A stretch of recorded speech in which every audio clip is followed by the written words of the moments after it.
If I were out on a test ride, thinking about slapping my cashy money down on this little R7 right here, I would take my dollarinos home. Exactly the same as an MT-07. You know, my brain is telling me one thing, but my wrist and my butt are telling me something completely different, you know? What's going on, everybody? Welcome back to another episode of the Beginner Bike Giveaway Series, and today it is my initial impressions on the Yamaha R7, and spoiler alert, guys, I don't love it. I'm sorry, I really don't. We're going to talk about it. Stay tuned, and let's dive in. Now, if you are a Yamaha simp, you want somebody to go and tell you how awesome this motorcycle is, how much fun it is, Yam has made a really good initial first ride, really detailed on this motorcycle.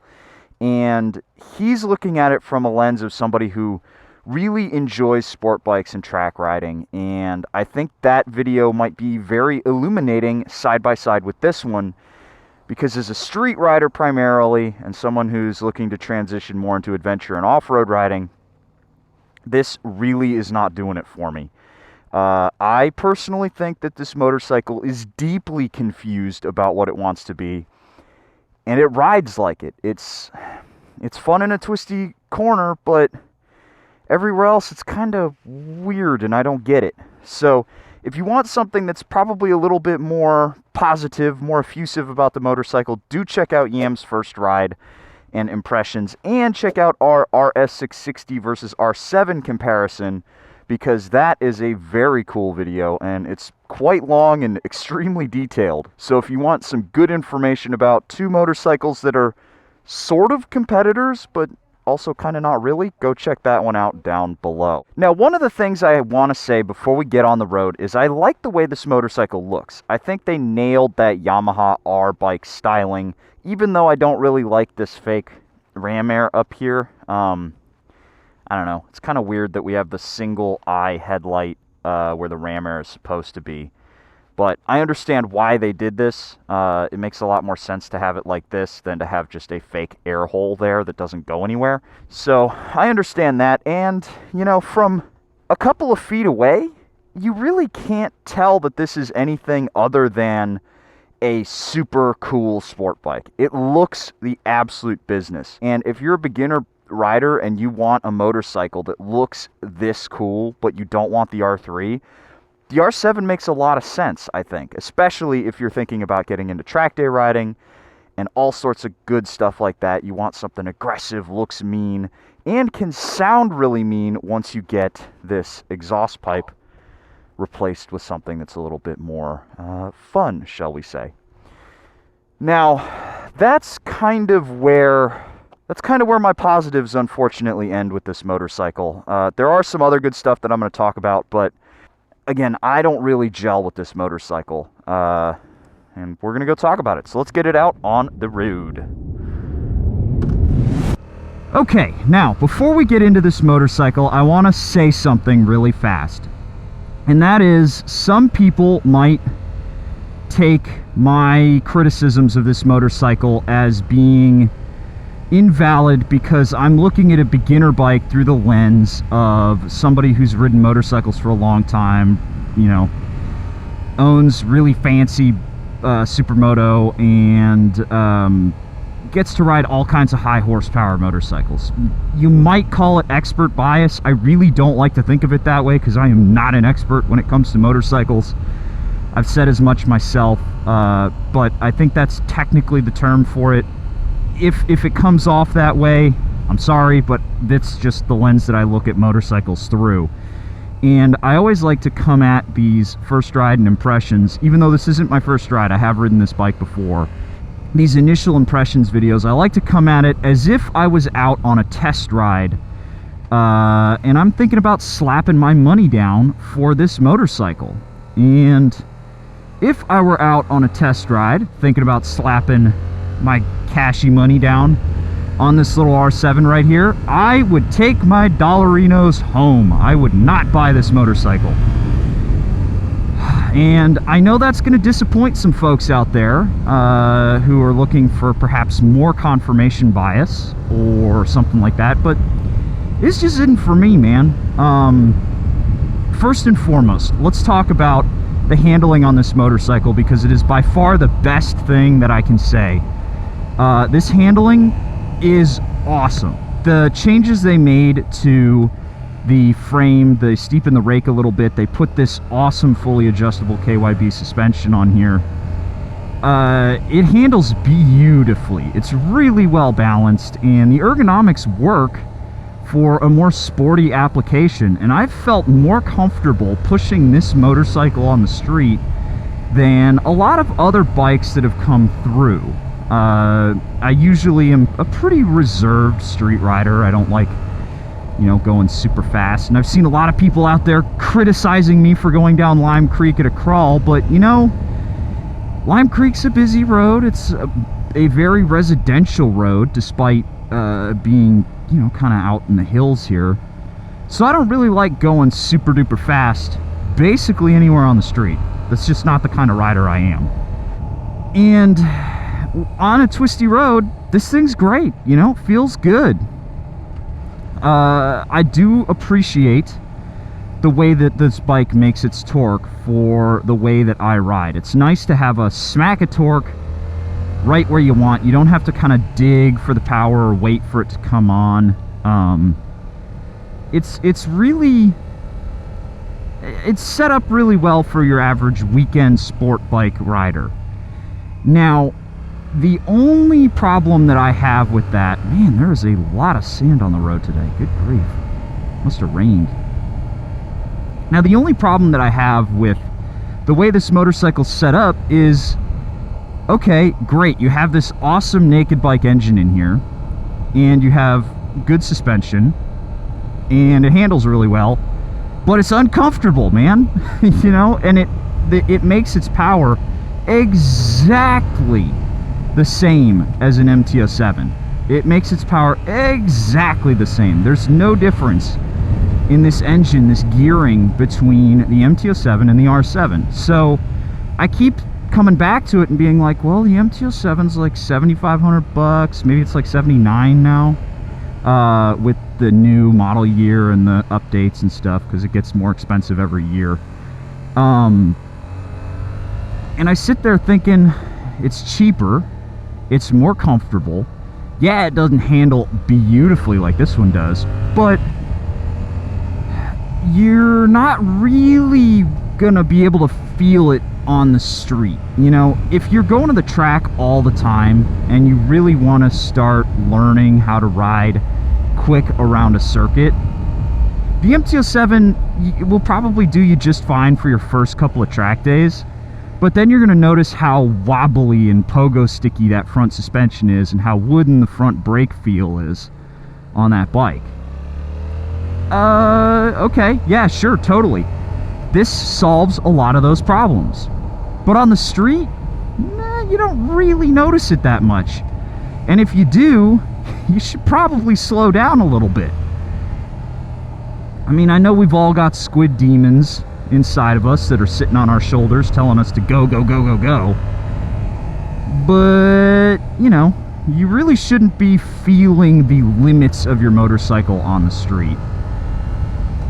And in that sense, I don't feel like this is a significant enough step up from the MT-07 for the kind of riding that I would normally do. Especially when it comes to build quality and parts on here. This feels just as budget and just as, you know, flimsy and cheap as the MT-07. Yeah, it looks a little bit better from a distance, but then you get up close and you look in the dashboard and you're like, man, that doesn't look all that great, does it? And again, yeah, it's a beginner bike, so it's built on a budget. I totally understand that. And as a track toy, who cares what it looks like, because you're not looking down at the dashboard, you're looking ahead at the track in front of you. But on the street, I want something that feels a little bit more finished, a little bit more pulled together. Something that's got, you know, a little bit less of, I was made with the parts that were lying around in the factory. I kind of really don't like that about a lot of Yamahas.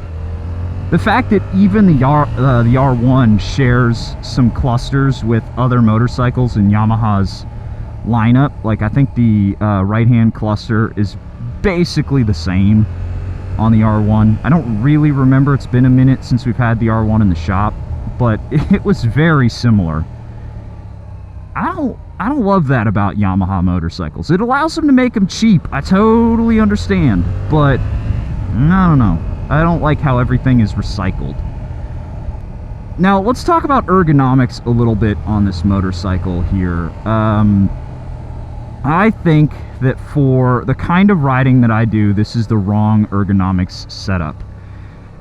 Again, I feel like I'd be better served by an MT-07 for this sort of, you know, pseudo-spirited riding through the twisties than super sport ergonomics. And yeah, this is not super sport E, it's like 80% of a super sport or something like that. It's comfortable enough, but I've been on this motorcycle for about an hour now at this point, and I'm starting to feel it in my wrists. And that's a bit of a bummer, because it means I don't want to spend a lot of time on this bike, which is a shame. I like to get on a motorcycle and be like, all right, the thing that's going to limit my enjoyment is how tired I am and whether or not my butt starts to hurt. I don't want it to be my wrists or my back or something that gives out on a ride. That's just not fun.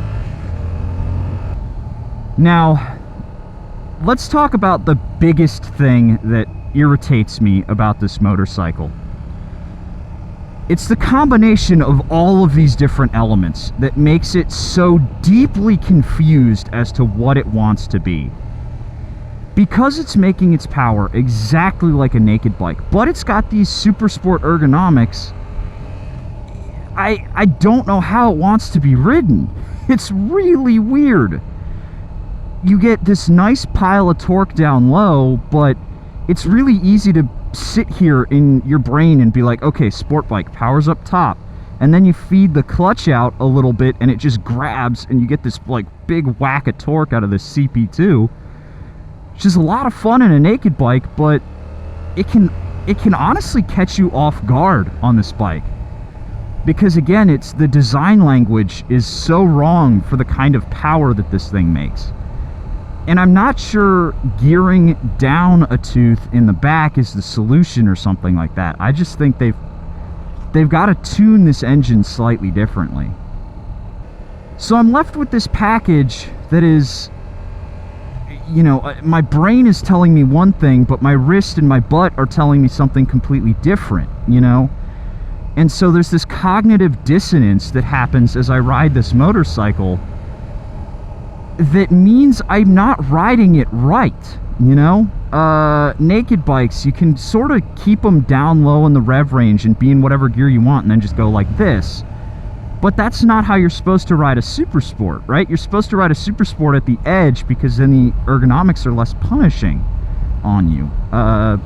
Sitting like this the whole time on a super sport is the reason why your wrists start to hurt. Yeah, you can grab the tank with your knees and engage your core, and that takes the strain off your wrists after a while. But then you're like, you know, doing calisthenics the whole time, where you're, you know, doing this isometric workout in your core. It feels wrong, right? And you can't push this thing hard enough for the ergonomics to make sense for you on the street. So I feel like, what's the point? You know?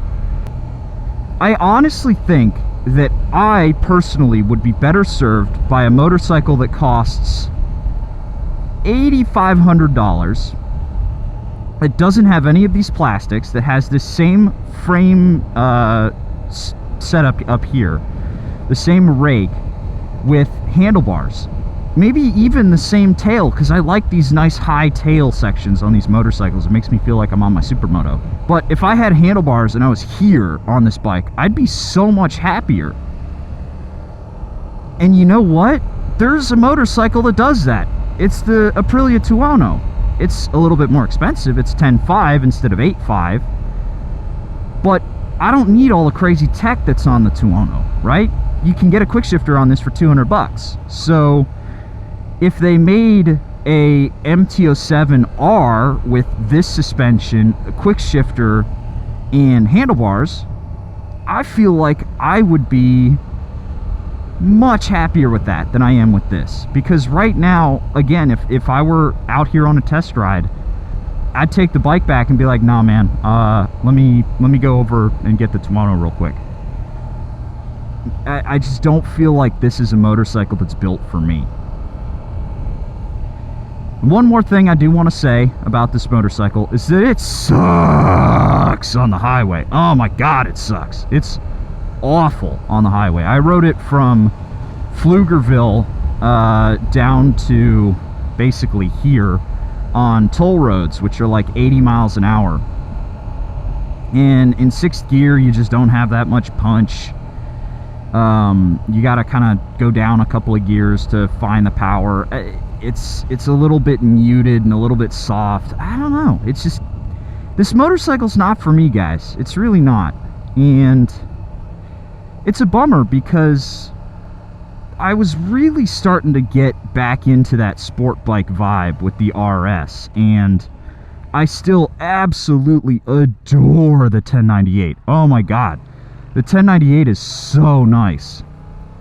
I love the 1098. I love riding that thing around. Literally yesterday we were filming a video that's going to come out later this week, and I structured that entire video around taking that motorcycle out for like 20 or 30 minutes to ride it on a twisty road.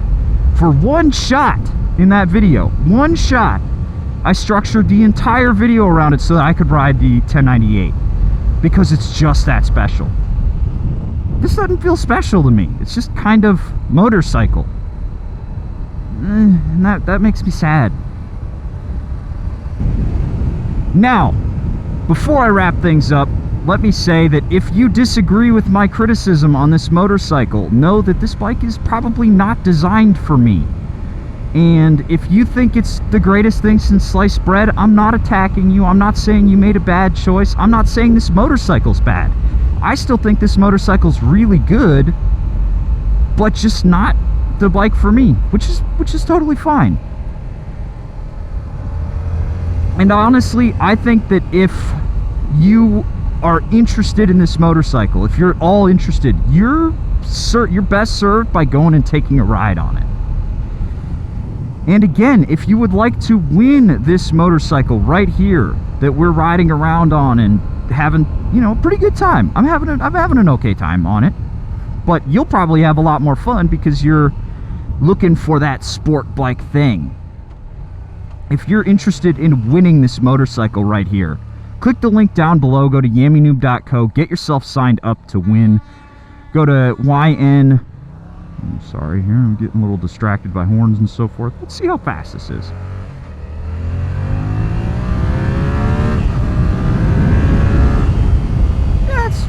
That's pretty good. That's pretty good. That's pretty good. I'm not going to get into trouble on this motorcycle, I don't think. Anyway, like I was saying, if you want to win this motorcycle, click the links down below. Get yourself signed up to win on yammienoob.co. You'll get access to the Discord server and all that good stuff. We've also got shop.yammienoob.co and merch.yammienoob.co, where you can get parts, tires, hats, t-shirts, pants, whatever you want. We've even got flip-flops now, which is cool. If you want to get any of that stuff, you'll get entered to win this. Every dollar you spend is an entry to win. Now, I am going to go put this motorcycle back in the garage and longingly stare at the 1098 that I really shouldn't go ride today because I don't need to make content on it and we don't want to rack up a ton of miles. I'm just going to go stare at it for a minute and whisper sweet nothings into its ear. Bye. See ya. I'll catch you guys in the next one. See you later.